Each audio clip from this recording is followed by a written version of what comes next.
Hello, Internet, and welcome to the live stream launch party for the maiden voyage of New York City.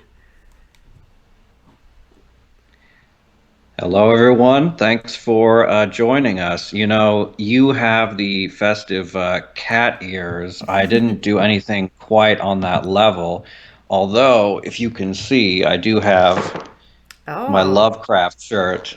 nice. Yes, gotta love that cosmic horror. So, if anyone in the chat just wants to let us know if any audio or video issues, great. Everything sounds good. According to Lag Jansen, hello there. So, Gary, you wrote The Maiden Voyage of New York City. Tell us about That it. I did.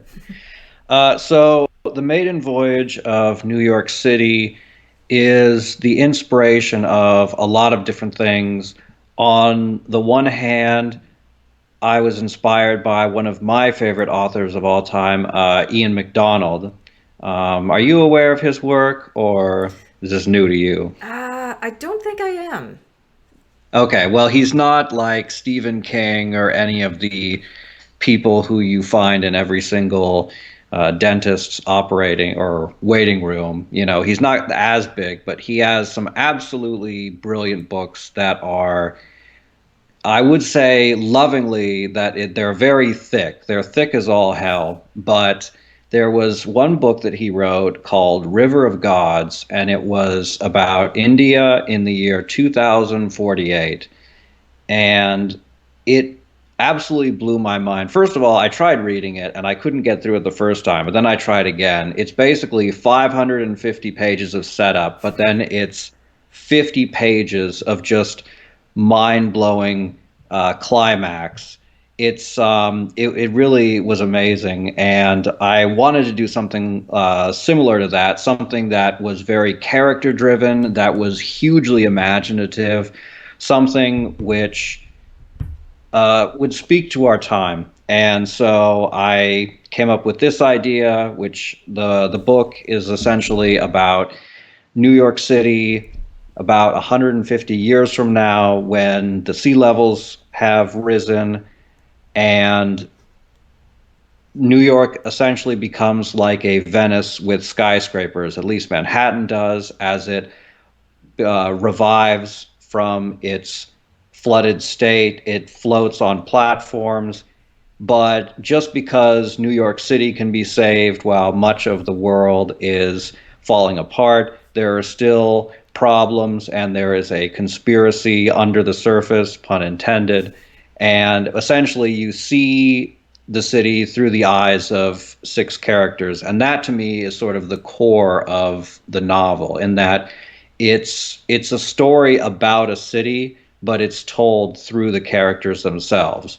So the best way that I could describe it, if I could be very pretentious, is to say that it is kind of like a sci-fi version of The Wire. So Very, pretentiousness out of the way, hopefully. very good. Well, that answers my question here about the inspirations for the book. Um,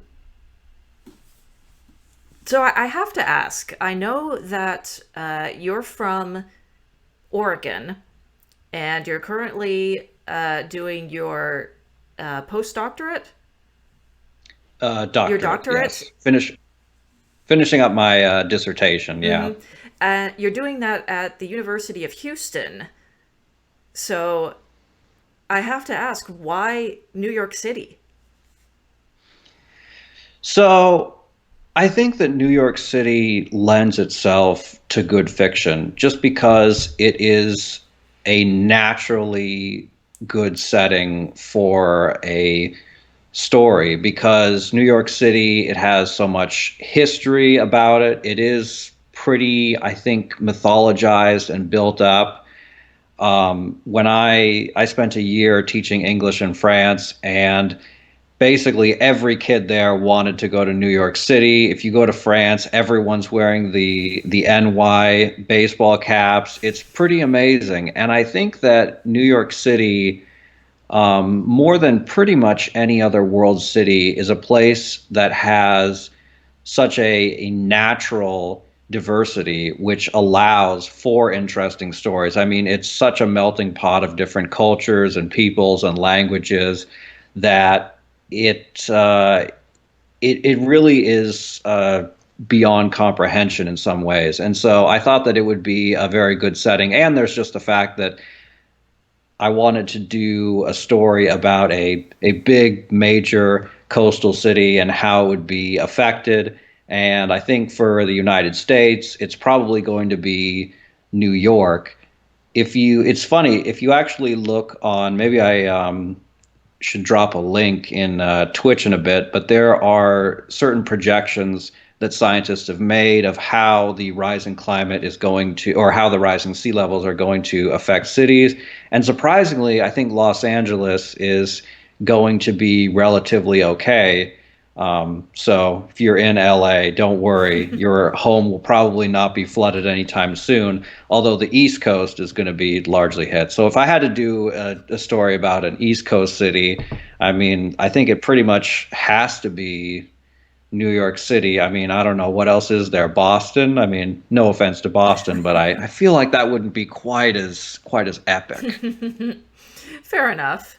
Have you been Lost all my Boston fans now. have you been to New York City many times?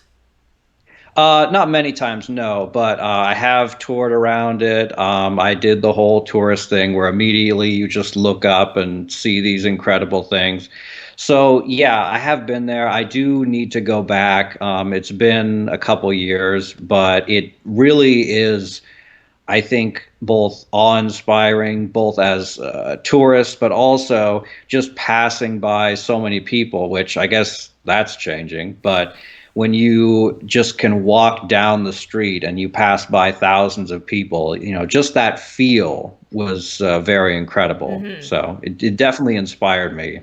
I feel the same way when I'm walking through downtown Toronto, which I don't think is built up quite as much as New York City, but just that feeling. The term is sonder when you get just this overwhelming feeling that everyone around you is living lives as complex and deep as your own.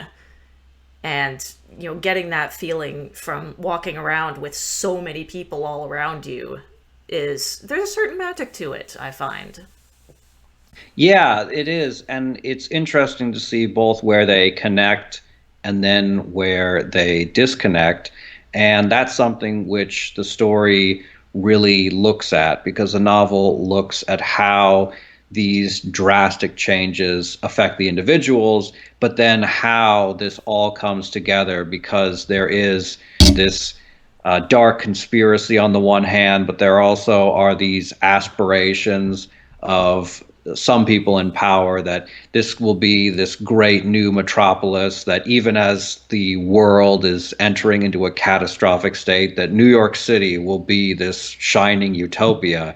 And so it essentially looks at both how greater environmental factors impact us, but also how the ambitions of some good people, some not so good people, and then most people being in the middle draw us all together. That was definitely the thing that drew me in the first time I read the book, was the characterization. And your characters are all so unique and Well, thanks. so well portrayed. And I wondered if you could give us some insight on how you came about that. Right. So I think each character, I try to develop their own personality and have the story really be pushed forward by the characters.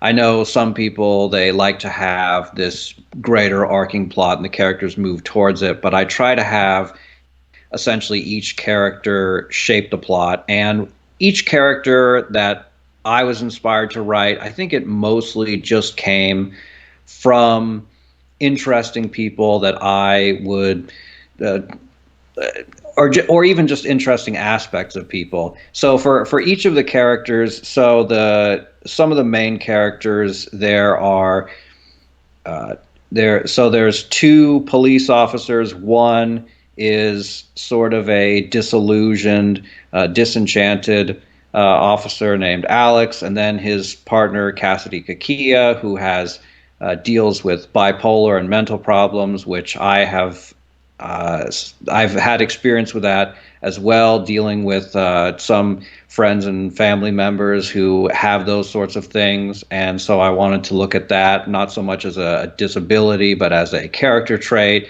Then there's some inspirations which kind of just come out of nowhere. Like, for example, there is Miles Buhari, who all the people who have read my book, either they think he's the best character or the worst, which I don't know what that says, but he's a very sort of arrogant person. He's the world's most famous gonzo journalist. He essentially goes into a story and makes it about himself. And in this story, he goes and looks at the seedy underbelly of New York City.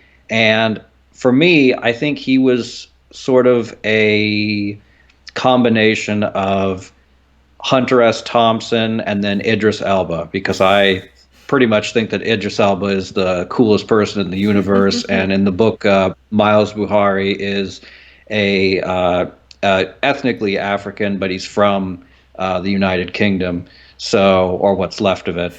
So yeah, it really just all depends on who I found fascinating at the moment. And I had so much fun just having these characters in these situations and having them push forward the story. So I think that is, the best I can describe it. I don't know, I'm sort of torn because I find that there are some authors like Stephen King who they sort of just start with a blank page and then they start writing and they find the plot later. And I kind of like to have an outline of some things that I want to do, but I never really stick to it, because if my characters don't want to do that, then either I have to adjust or I have to make some roundabout way. Mm-hmm. And we all have our different preferences, but I kind of like that because I like it when essentially the conclusions to a story is all about the characters themselves rather than some giant space battle, although those can be great too. Mm-hmm. Not bashing Star Wars or the new Star Trek. Yeah, I definitely can see Miles being a love-or-hate type of character.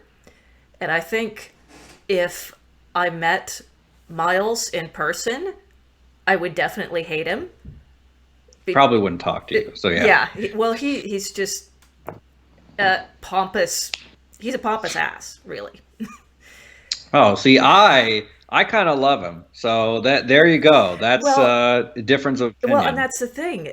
And what I found brilliant about it is that, as a person, I would probably hate him, but as a character, he's just so fascinating. And the way he kind of dove into his thoughts, I completely understood where he was coming from, and it made it so much more interesting that way. And the same is true with the mayor, Sofia Ramos, who, she definitely does some kind of shady things, but you understand why.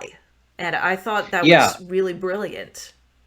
Well, thank you. Yeah, basically, I wanted each of my characters to have a level of complexity, but it's not necessarily the kind of complexity you want. But what's interesting to me, so one thing that I drew inspiration from, again, is The Wire, which great show. If anyone hasn't seen it, oh my gosh, check it out. Well, there was a fantastic season 3, and what was great about it, not to give away any spoilers, but here we go, is that basically season 3 was all about how how there were certain police officers and certain drug dealers who decided that they would work together to create this area of Baltimore that was a sort of drug haven, that you could get drugs, but they would administer safe needles. There would be people there getting people into programs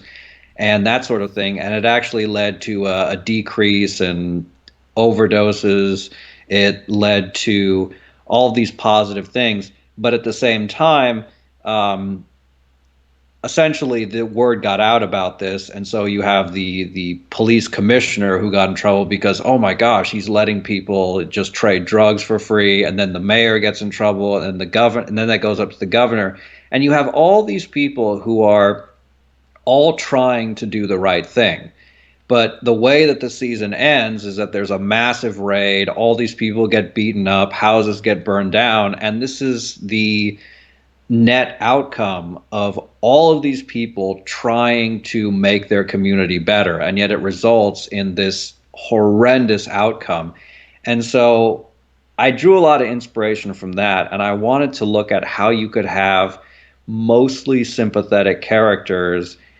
Not that every character essentially you're going to like Miles Buhari is kind of full of himself, and Sophia Ramos, who is the mayor, and she's very ambitious. And then you, looking at the police officers, you have Cassidy Kakia, who's might be my personal favorite, but who essentially they all have these different motivations and they're all trying to make their city better. And yet, even though you can have all these decent people, the results can still be very dangerous. And so I wanted to essentially look at that sort of level of complexity and how that can come about. So, not that that's necessarily where the story goes, because it actually doesn't quite go that way. But I think that it's a very funny and almost Lovecraftian thing that even when everyone is trying to do the right thing, that things can still go bad. So to be a little nihilistic. Well, and also it's a bit of everybody having different ideas about how to, help the city. And I think that's one of the things that really brings out the conflict in the book is just the way the characters butt heads with each other. Where the, Oh yeah, absolutely. Go Sorry. ahead. Oh yes. No, I'll jump in. Yeah, there's nothing more entertaining than having strong-willed people in a room together, and you definitely get a fair amount of that.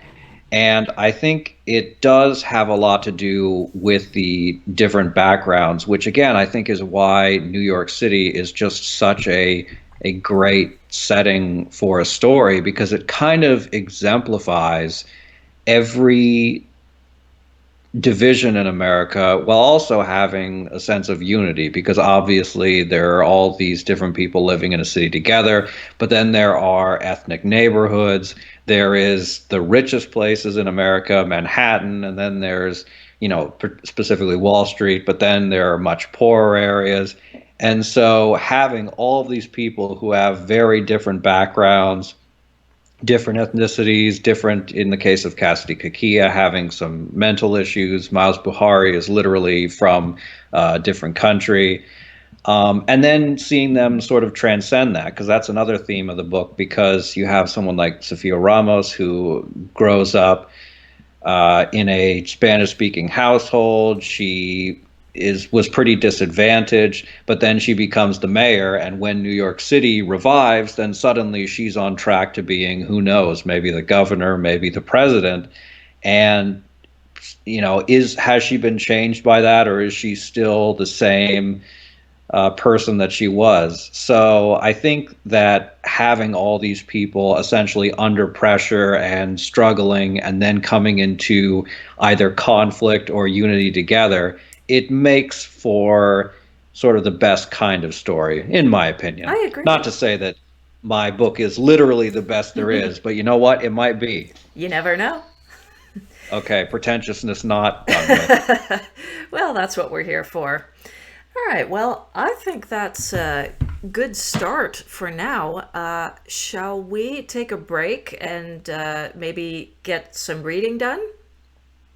That sounds good to me.